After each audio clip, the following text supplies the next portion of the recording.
Thank you very much for an opportunity. Esteemed delegates, good morning to you. What I'm going to do is to give you an overview of the climate change and its effect from the fishery sector. Namibian fisheries form part of the Benguela current large marine ecosystem that is known for its high productivity and abundance of fish biomass. The fishing industry is an important sector within the socio-economic sphere of Namibia. After mining, the fishing industry in Namibia is Namibia's second biggest export earner of foreign currency. It is also the third largest economic sector in terms of contribution to the gross domestic product (GDP) globally. Namibia ranks among the top 10 fishing countries in terms of the value production or productivity. The overall export value of fishing in 2015-2016 was about 10 billion. I say 10 billion.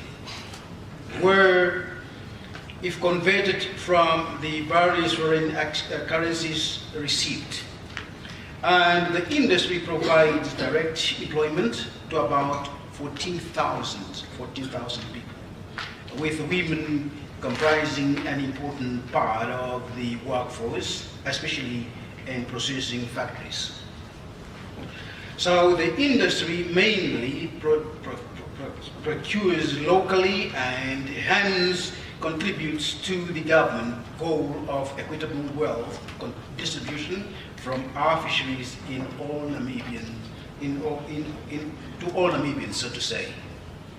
In other words, besides the marine captures fisheries, Namibia also has a small but vibrant aquaculture sector.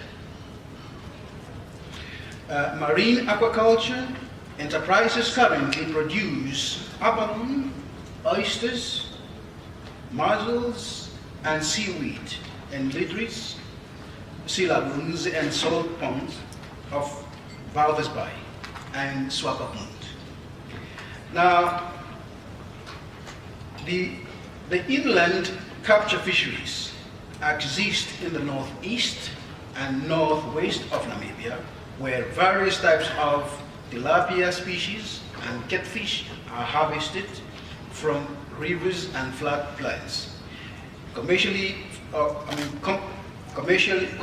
freshwater aquaculture of tilapia and catfish is also undertaken, meaning that we have got businesses of individual people who are trying to sort of create this undertaking, or little factory, or whatever we should call economic spin-offs within their own industry. They're doing these things. So Namibia's coastal towns are largely dependent on fishing sectors or activities, be in an industrial or recreational. A large number of tourists enjoy fishing-related activities, as well as frequenting the many restaurants with our fish on their menus. However, some of the fisheries and fishing communities already experience the consequences of scarcity, over-exploitation, and degradation ecosystem. The ongoing increase of the accumulation of greenhouse gases in our atmosphere is a driving global climate change process. The impact of this on the global climate change system are complex, of course, multifaceted and uncertain, with too many variables to predict exact future scenarios. We do not know what is going to happen because what we are experiencing is already difficult to understand for us. So the consequences for sustainable of fisheries and mariculture is less uncertain to us. According to research done by the Ministry of Fisheries and Marine Resources, there is a trend of warmer sea surface temperature over the last 30 years in northern Benguela ecosystem, which could be a contributory factor in the observed reduction in some of our fish stocks. Also, measurements taken in the Litteridge Harbour has revealed evidence of sea level rise. In the Balvis Bay area, the mariculture industry has been affected by the increase and prolonged instances of harmful algae bloom and red tide. You have seen what happens to the oysters at some point. So, an anticipated increase in average summer wind stress can potentially lead to the enhanced productivity, but may also lead to increased turbulences and offshore advection, enhancing in situ production of the oxygen depleted waters with an increased risk of hydrogen sulfate eruptions. A reduction in the coastal upwelling from the cool production upwelling system to warm tropical low productive system could have disastrous effects on the fisheries commercial stocks, which are in this case likely to undergo irreversible stock reduction and therefore potential yield declines. Management of the fisheries would have to be flexible and adaptive to deal with such a changing system.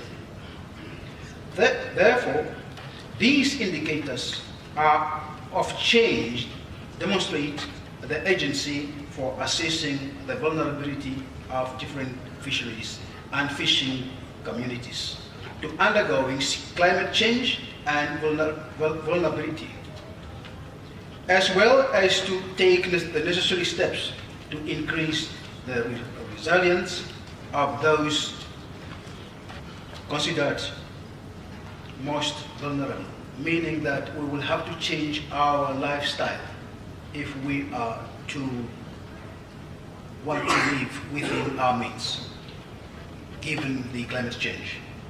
So Namibia has adopted a national policy on climate change in 2011.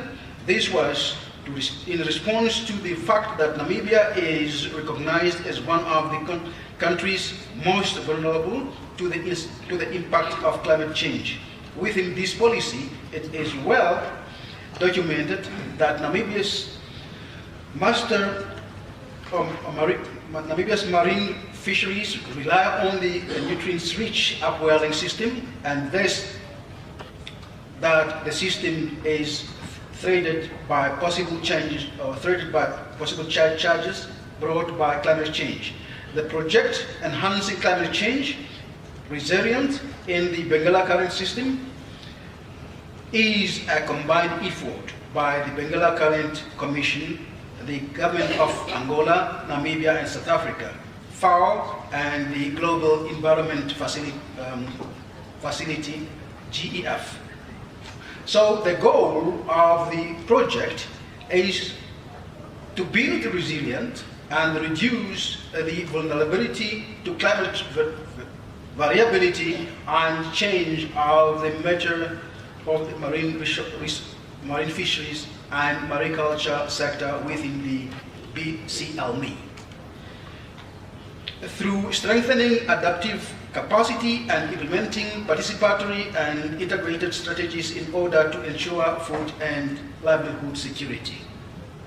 Climate change and variability impact have not yet been addressed in the regime in a concrete manner, Although the region has benefited from extensive research on the biophysical and biological conditions of the Benguela current system, there is limited knowledge, understanding of the impact of climate change and the vulnerability of fisheries and fisheries-dependent communities. This is one of the key barriers in or concrete adaptation in the fisheries sector.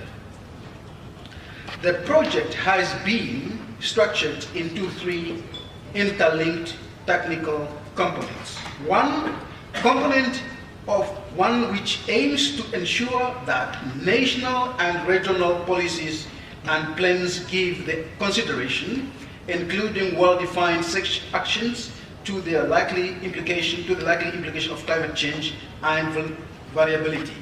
Two, to put adaptation actions into practice in selected highly vulnerable fisheries and communities in order to bring about measurable improvement to the policies in the pilots and to learn for application on a wider scale.